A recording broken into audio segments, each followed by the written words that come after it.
Hello dear students, we are studying Science and Technology Standard 10 Part 1. Students, in the last lecture, we were studying chapter number 3, Chemical Reactions and Equations. From this same chapter, today we are going to study page number 32 of your textbook. That is the concept chemical equation.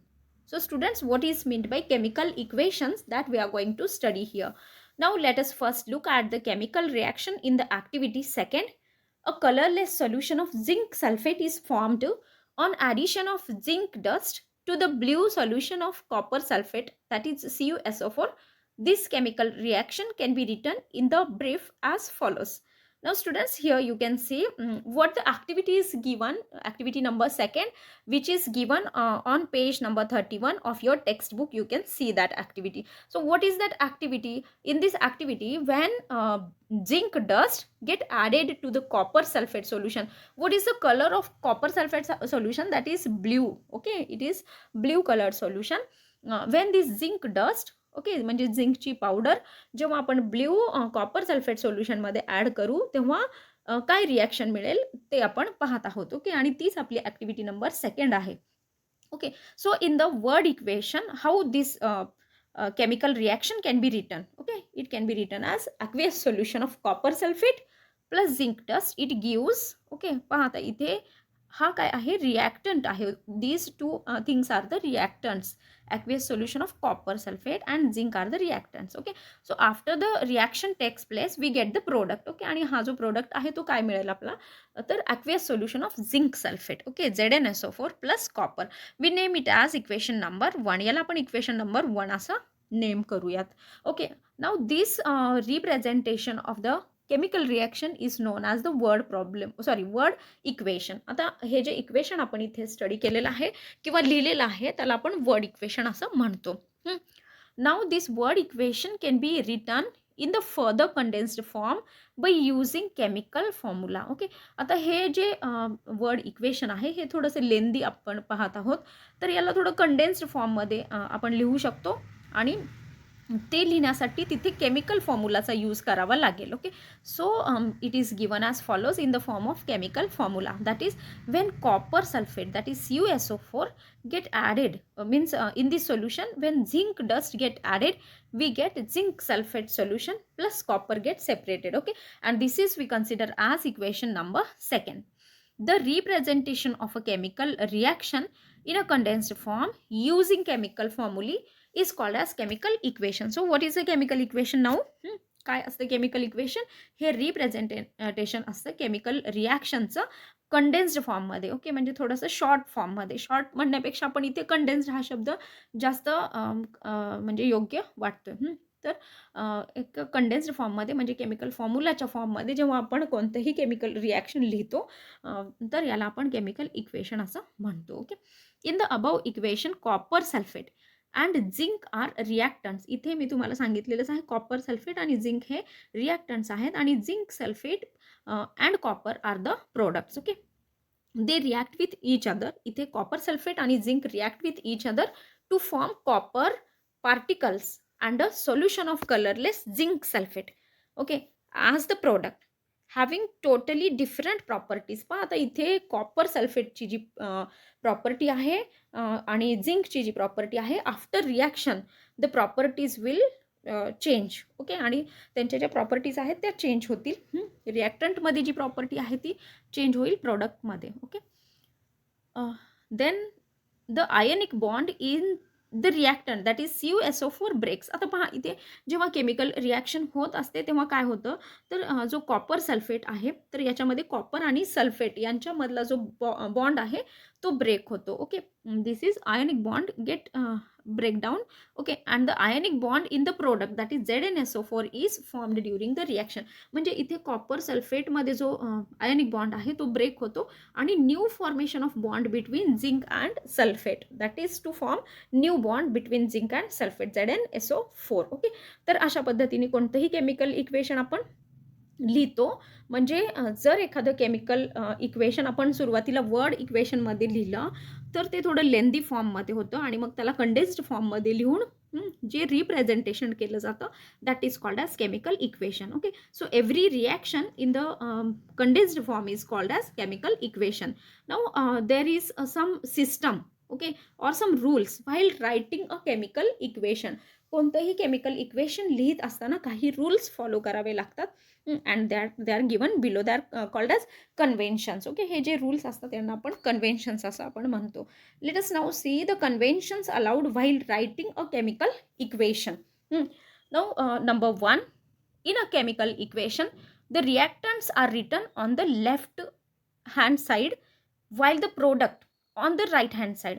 म्हणजे जेव्हा कधी आपण रिॲक्टंट्स लिहित असतो म्हणजे to सबस्टन्सेसची G reaction होत असते ॲरोच्या left hand साईडला, म्हणून इथे लेफ्ट हँड साईड असं लिहिलेलं आहे. तर ॲरोच्या लेफ्ट हँड साईडला जे काही केमिकल सबस्टन्सेस असतात त्यांना आपण काय म्हणत असतो तर रिॲक्टंट्स असं म्हटलं जातं. आणि ॲरोच्या जे राईट हँड साईडला जे सबस्टन्सेस असतात they are called as product. Okay, so an arrow heading towards the products is drawn in between them. Okay, this arrow indicates the direction of the reaction. आता इथे तुम्ही पाहताय या रिॲक्शन मध्ये these are the reactants and these are products. Okay, and the arrow between them directed towards the product. Okay, तो जो arrow आहे तो कुठे डिरेक्शन आहे त्याचं, it indicates the direction of the reaction. Reaction कशा पद्धतीने कुठल्या दिशेने होते ते arrow रिप्रेझेंट करत असतो. Okay, number second point, if the reactants or products are 2 or more, म्हणजे जेव्हा रिॲक्टंट्स किंवा प्रोडक्ट्स हे 2 किंवा 2 पेक्षा जास्त असतात, मोर नंबर्समध्ये असतात, they are linked with a plus sign in between them. आणि मग ते लिहिताना आपण नेहमी त्यांच्यामध्ये प्लस साइननी म्हणजे प्लस साइन पुटअप करत असतो. Okay, for example in the equation second a plus sign is drawn between the reactants CuSO4 and zinc. इथे तुम्ही पाहाल इथे CuSO4 आणि झिंक यांच्यामध्ये आपण प्लस हे साइन लिहिलेलं आहे. Okay, and similarly a plus sign here, plus sign is drawn between the products ZnSO4 and Cu. Okay, copper आणि झिंक सल्फेट यांच्यामध्येही ते प्लस साइन रिप्रेझेंट केलेलं आहे. Okay, now third sign convention, to make the chemical equation more informative the physical states of the reactants are indicated in the equation. पण आता कोणतंही chemical equation more informative बनवण्यासाठी म्हणजे जास्त इन्फॉर्मेशन देण्यासाठी त्याच्या फिजिकल स्टेट्सबद्दल, म्हणजे फिजिकल स्टेट्स कोणते आहेत तर सॉलिड, लिक्विड आणि गॅसेस. ओके, तर हे इक्वेशन मध्ये रिप्रेझेंट केले जातात, इंडिकेट केले जातात. The gaseous, liquid and solid states are indicated by writing the letters G for gaseous, L for liquid and S for solid respectively in the brackets. Moreover, if the product is gaseous instead of G, it can be indicated by an arrow pointing upwards. कधी कधी एखादा substance product हा gaseous स्टेटमध्ये असेल, हा म्हणजे रिॲक्टंटमध्ये नाही तर प्रोडक्टमध्ये, तर तो गॅसियस स्टेटमध्ये असेल तर कधी कधी आपण त्याला अपवर्ड ॲरो सुद्धा पॉइंट आउट करून शो करू शकतो. If the product formed is insoluble solid in the form of a precipitate, then instead of S it can be indicated by an arrow downwards pointing downwards. Okay,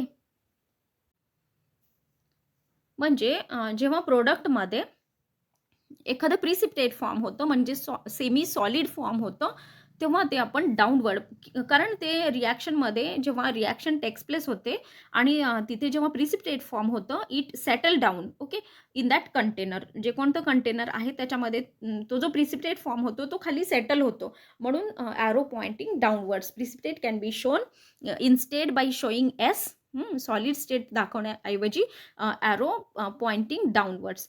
When reactants and products are in the form of solution in the water, they are said to be present in aqueous solution state. जेव्हा रिॲक्टंट्स किंवा products हे सोल्युशनच्या फॉर्ममध्ये असतात, म्हणजे वॉटरमध्ये solution जे तयार होतं liquid फॉर्ममध्ये, so then it's a state can be represented as aqueous solution. Okay, मग ब्रॅकेटमध्ये AQ असं लिहिलं जातं. The state is indicated by the letter AQ in the brackets. Okay, here in the brackets.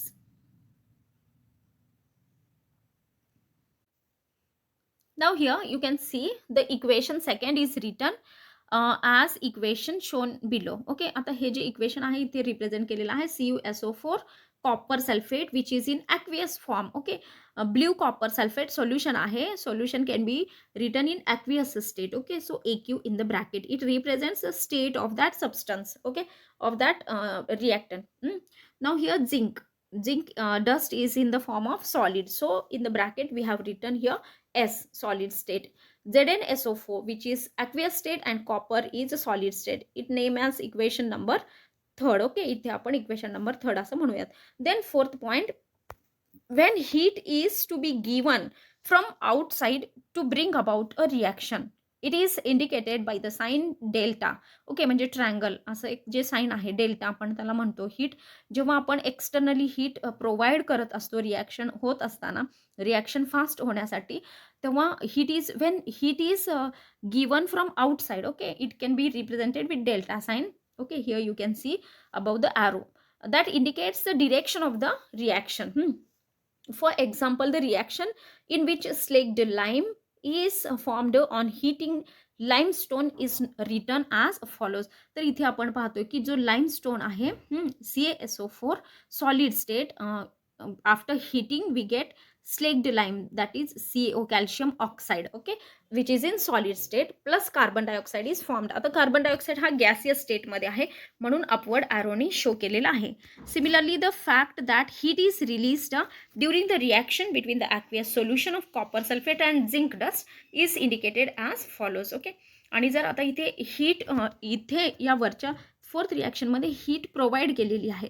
आता जर हीट बाहेर सोडली जात असेल, रिलीज होत असेल, तर इथे रिॲक्शन प्रोडक्टमध्ये प्लस हीट असं रिप्रेझेंट केलेलं असतं. When heat is given to the reactant from outside, then it is the symbol of delta written above the arrow. And if the heat is released from the product, heat बाहेर पडते एखाद्या reaction मधून, तेव्हा ती plus heat असं जे लिहिलेलं असतं ते प्रोडक्ट साईडला लिहिलेलं असतं. Okay, and the fifth point, it is necessary to fulfill certain conditions like specific temperature, pressure, catalyst, etc. to bring about some reactions. Okay, these conditions are indicated below or above the arrow indicating the directions of the reaction. म्हणजे काही वेळा reaction घडून येण्यासाठी, reaction text place होण्यासाठी तिथे temperature, pressure, catalyst, okay, यांची गरज असते. तर हे जे एक्सटर्नली आपण ते देत असतो, म्हणजे प्रेशर असू देत, कॅटलिस्ट यूज होत असेल किंवा temperature, that can be written on the above the arrow और below the arrow. Okay, for example, the reaction of vegetable oil takes place at the temperature of 60 degree Celsius with hydrogen gas in presence of nickel catalyst is written as follows. So here you can see vegetable oil plus hydrogen, vegetable oil liquid state, hydrogen gaseous state. आता पहा इथे temperature 60 degree Celsius written above the arrow and nickel catalyst is used which is written below. Okay, so in this way you can see. And the sixth point here, special information on or names of reactants, reactants or products are written below their formula. आता पहा इथे जेव्हा कोणताही reactant असेल, product असेल, त्याचं name, त्याच्या म्हणजे एक्स्ट्रा जी इन्फॉर्मेशन, स्पेशल इन्फॉर्मेशन असेल, तर ती त्या रिॲक्टंट किंवा प्रोडक्टच्या खाली त्याचं नाव लिहिलं जातं. For example, copper on a reaction with concentrated nitric acid gives reddish colored poisonous nitrogen dioxide gas. तर इथे आपण पाहू copper Cu in solid state, HNO3 aqueous state, concentrated. आता ही एक्स्ट्रा इन्फॉर्मेशन किंवा special information below that reactant लिहिलेली आहे. तर अशा पद्धतीने आपण इथे रिप्रेझेंट करत असतो. किंवा आता इथे पहा HNO3 which is in diluted form. So here dilute is written. Okay, so in this way all these are the how many points given? 6 points given which represent the conventions, okay, in the chemical equation. Okay, so whenever writing a chemical equation you have to use all these signs or conventions. Okay, thank you students.